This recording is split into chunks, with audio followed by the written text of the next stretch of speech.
Chapter 1. Young Jessica. Chapter 2. The void is a self-fulfilling bowel of emptiness prophesizing its own carnalities through a timid intellectual blur of torrid abstractions.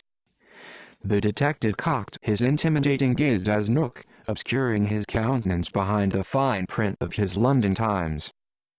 Such risible conceit, he thought smirkingly. Young Jessica. Young Jessica. He kept the tone of his intellectual preamble subtle yet derisive. Was there ever a more futile concern than the lust for resolve?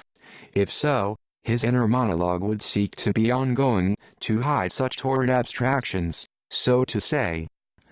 Such needless loquacity, murmured the cynical sleuth, with his arthritic grasp for art and all things meaningful. If only one could contextualize these feelings without words, he thought. The next day, the man bought a boat, and casting his look back upon his old life, as if casting a reel into an ocean of memories, he pontificated on this irony of ironies. Was he to be trusted on the merits of his own reason? Chapter 3.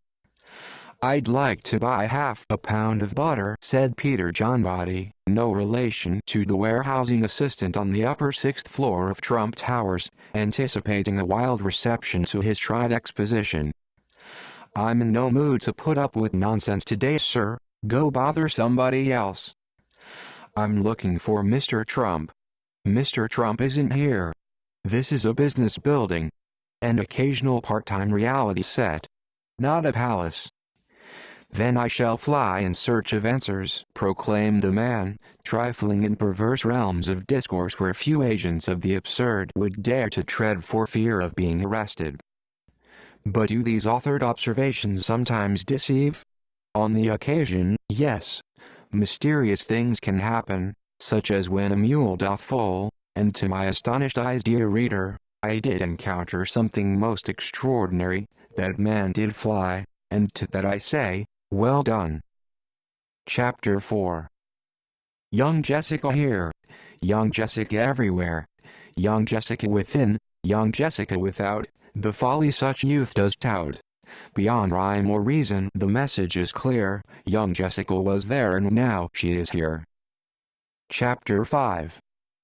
Vengeance to some is a torrid abstraction, but to the purposes of this story, it is a minor endgame. Like seizing upon fine threads destined to unravel patchworks of related unknowns in the unwoven quarry of death.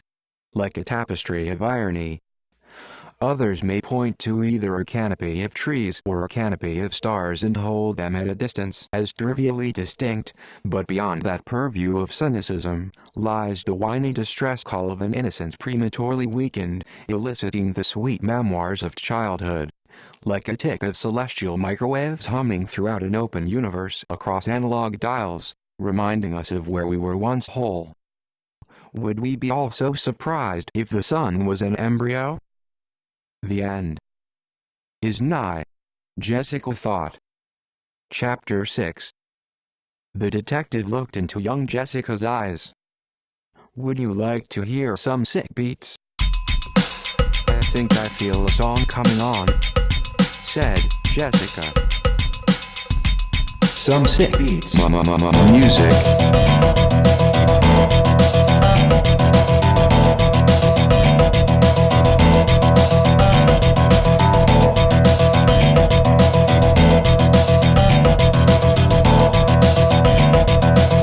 Young Jessica's eyes.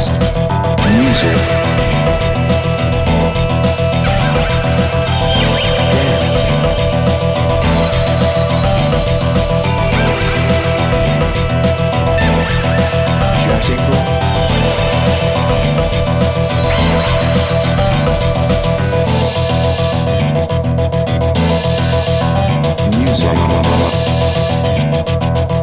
Young Jessica's eyes, rhythm. Some sick beats, music. Young Jessica's eyes, rhythm. Some sick beats, music. Young Jessica's eyes, rhythm. Dance.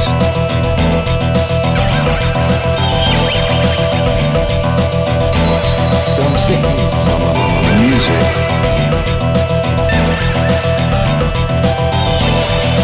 Jessica.